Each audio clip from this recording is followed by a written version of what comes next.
Hi, my name's Andy. This is my channel and I'm going to be doing some stuff in Photoshop today that you may already know about but have gotten a little bit better with recent updates. And the first one I'm going to show you is the remove tool, because that's had a little bit of an update just to make it just that little bit better. So let's look at this. So we have got, make sure we are selecting the remove tool, which is here. If you're not quite on the remove tool, hit the drop down just there, hold that down and select the remove tool there. Not a spot healing or anything else. Now the old way we used to do this, which was quite an easy way, we just paint over an object or subject. Make sure we get all of the subject in there. Paint all the way over. Get the hair. And it'll do a very good job. This is the old way of doing it. Give it a couple of seconds. It's gone. Really, really good. So let's go back. Now the new way, and the AI has gotten just a little bit better, we can actually refine this a little bit better. So we can actually go around the outside of a subject like this. You can be a little bit more refined than me.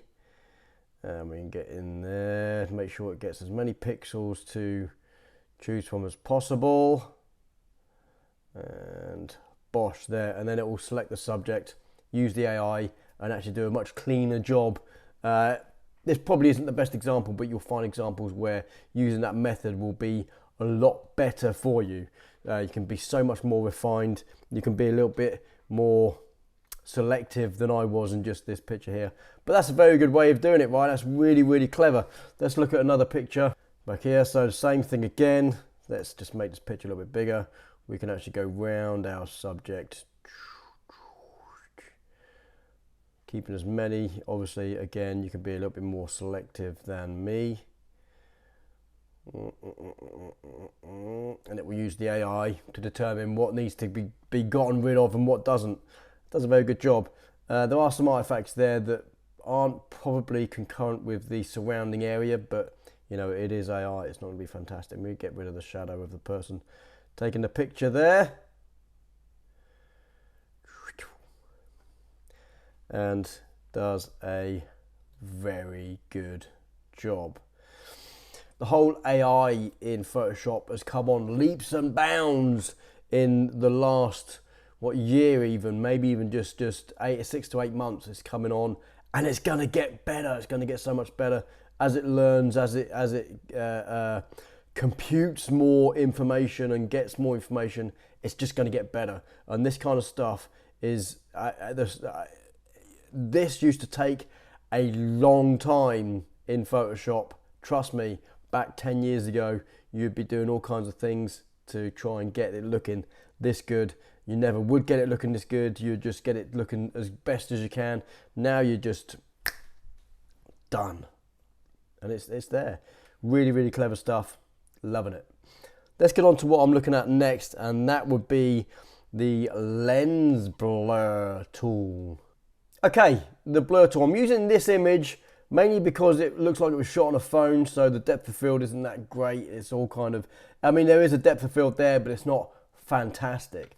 Now we can look at using the camera raw filter to actually use lens blur that you can use inside of Lightroom already. So let's go to the lens blur option and click apply. Let it do its job there. Make sure you connect it to the internet. And look at that, it uses AI to determine what your main subject is, what's currently kind of the focal point. And there's a few options here. We can change the blur amount in the background. You can see the amounts changing there, really good. The kind of bokeh you're going to get, so you can have different types of bokeh. You can see the bokeh in the background there changing. That would determine from the kind of lens you might have used if you know, we're faking what lens would potentially do. I tend to stick to the main first one, the circular one, because that's kind of where we're looking to get the best bokeh right. And you can boost the amount of bokeh in there. You can see the bokeh actually where the light sources are changing. Let's just make it a little bit blurrier and you see a bit better there what's going on. And then we can come down to what's called the focal range. Now, our main subject here is selected there, but you can change the focal point if you like. So you can click on somewhere in the background and that will be in focus and everything else will be out of focus. Let's go back to the subject. And this focal range here everything that's from yellow, if we turn on the visual depth, everything that's yellow is in the foreground, and everything goes back to the dark purples and blues and blacks are in the background, right? So we can change manually where our focus wants to be. So we can change that manually, turn it off, and now the background's in focus. See what I mean? This is all manual. This is really, really clever stuff. And you can change the depth as well. So if you want a very short depth of focus here, you can bring the depth of focus in really short and then expand it out if you want to into the background. Expand it out to the foreground. Remember, this is the foreground. The bit on the left is the foreground. And really bring in that depth of field. A very short depth of field is probably just across here, so we can visualize that just across here. Look, where everything that's white currently is what's in focus there. So let's bring that right in there, and she's the only thing in focus. The focal plane is so short now, everything else is out of focus. You can then play around again with everything in the background. I would use this sparingly. Obviously we're faking what a really expensive lens would do, but even at this distance from your subject, even a 1.4 isn't going to give you that kind of a focal range, if you like. The AI in this technology does analyze your image and kind of determines what you would want to kind of keep it at. The default is going to be probably your friend in this point, but it's there in case you ever need to do anything. You can also change what's in focus. So if we want to blur, in fact, if we want to blur something, maybe the hand there, we can blur the hand. If we want to bring the hand back, bring it back into focus, you've got some manual tools there that will do just that. It's so good, so clever, and you can use an auto mask function there, so you can have a mask when you come out if you really want to. Really, really good stuff. I love this lens blur feature. You take a picture on your phone that has no depth of field whatsoever because everything's kind of in focus. It's got a fixed focal range. Most cameras don't have a great feature in terms of focus unless it does it by the software, and that's not always great. But now you can use Photoshop in Camera Raw. This feature is available in Lightroom, available in Lightroom Mobile if you want to do it in the mobile. There's obviously not as many features in the mobile version, but it's really good. It is really good. I'm loving it. I'm loving using it. I use it sparingly on some pictures, but certainly use it. It's really, really clever stuff. Let's go back here. Even determines, look, there's a building there that's closer than this in the background. It's so good. The AI is really, really good.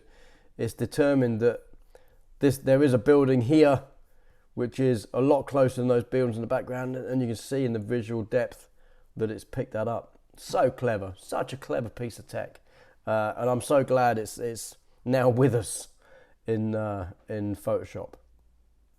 Okay, what I want to do here is show you the generative fill and how good it is, and it's getting better. I mean, this isn't a new thing, but it is now in Photoshop. It's not in the beta anymore, and we've got it fully in Photoshop, and it's getting better and better every time it uses the features, and it learns and it adapts and grows, and it's getting really, really good.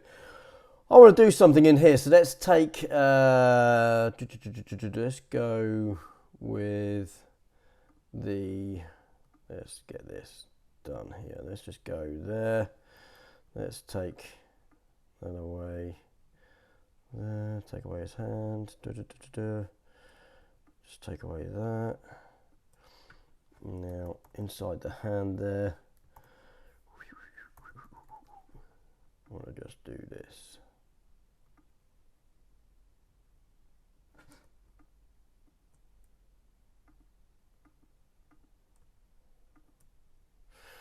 Okay, let's do this.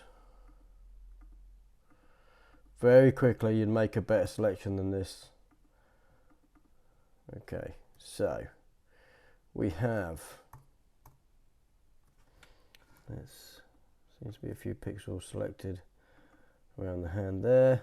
So we have this road section here. Let's make this selection a little bit better here.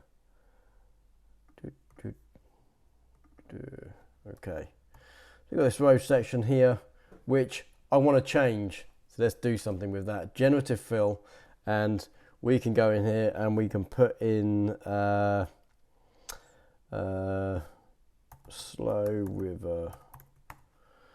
And just see what it picks up. Let's see what it does. We're going to add a river to a city scene. Now, the one thing it will do is match the style of the picture, the lighting in the picture, and the perspective. And look what it's done. That is really, really good. It's added a river. And look at it. The lighting is fantastic. The style of the picture, which has got a very muted, very undertone kind of style in it, it's replicated that in what it's added. You know, it's added this whole path area here, which is and water, which kind of would lead to there. And you've got a couple of options, so you can choose this, and all these options give it. I mean, that's added something there. I don't know what that's added there, and this has added something to strap. I don't know. It's figured that it's adding a strap there because the other side there's. I don't know, but the AI is working its magic somewhere, and you get to choose which one you want. But look at the lighting and the reflections on here on the water from where the people in the stands are. That's amazing. It is so good, and you can then change what you want in there. That's the grass area. Just random. Let's add some grass to the picture. See if it keeps the lighting, keeps the style of the image going. And look at that. So the style, the lighting, the depth of field is the same. And the lighting, the lighting is brilliant. And the perspective is keeping the perspective. Look at that. So good. And you get to pick which one you want to keep. It's completely up to you. Really, really good. Really, really clever. I'm loving the generative fill area. With the little icon thing you got here, you've got a pin bar to position, which is great. But what used to happen, you'd come out of Photoshop, come back in, and it would move back to its original position. Now it doesn't do that. It will stay wherever you pin it to.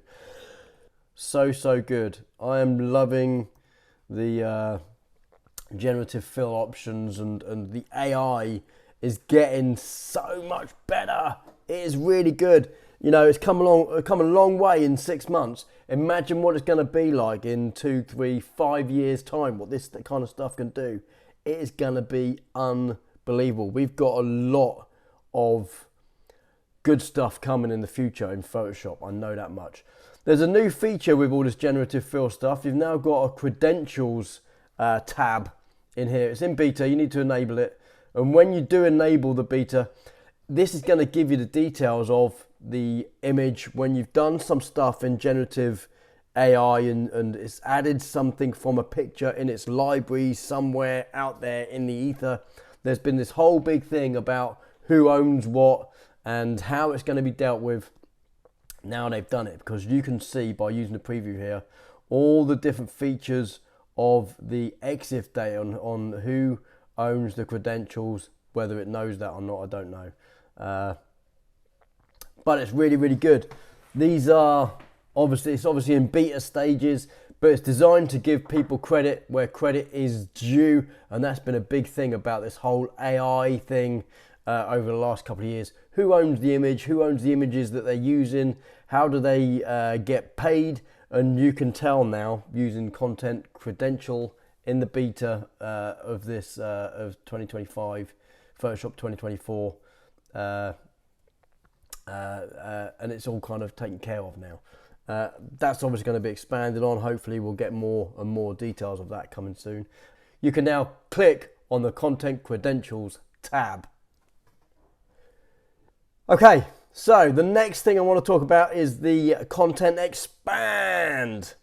This is a little bit different. So we can now go and click onto the crop tool, and at the top here we can drop down the default to generative expand. Anything you do now is going to automatically generate.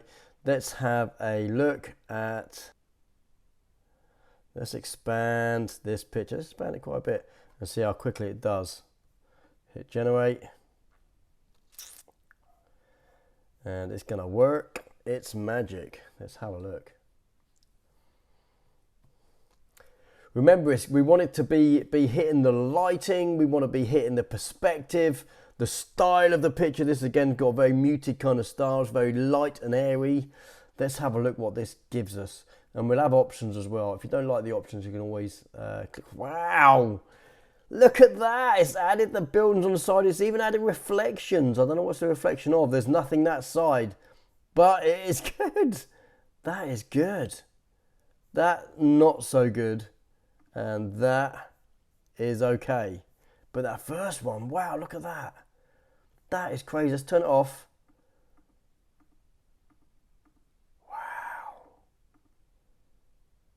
And look at the depth of field is spot on.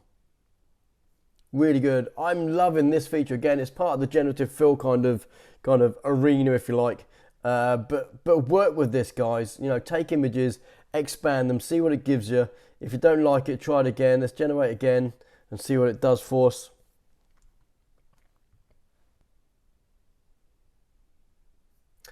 Boom. Even added the person sat down over here. I like that. That's good. I'm not sure what this is in the corner down here. Bit different. Again, the perspective is right. The distortion is right. Really good. It's the first one for me. That does it for me. This is brilliant. Love it. Absolutely love it. Yeah, it's so good. The Generative Expand. It really does float my boat. I've got to say, I'm loving it. I really am loving it. And I think the technology is great now. It's not perfect, but how far this has come in the last 6 months has been immense.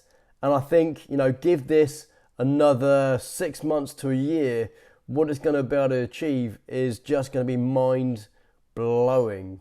Absolutely mind-blowing. So today we've looked at the remove tool, the lens blur tool, the generative fill, the generative expand, and the new content credentials tab to let you know who's owning what part of your image, that kind of stuff. It's been a big thing over the last couple of years, but I'm loving it. I think this is really good. I think Photoshop is, you know, it always has been the best tool for me to use for my editing side of things. And in terms of the future, it still will be. I'm still hooked on Photoshop. Love it. You got any questions, please leave them in the comments down below. I answer everything I see. And please whack a thumbs up if you like this content. And if you have not done so already, please subscribe, hit the notification bell so you get updates every time I upload a new video. And until the next one, I'll see you soon. Take care.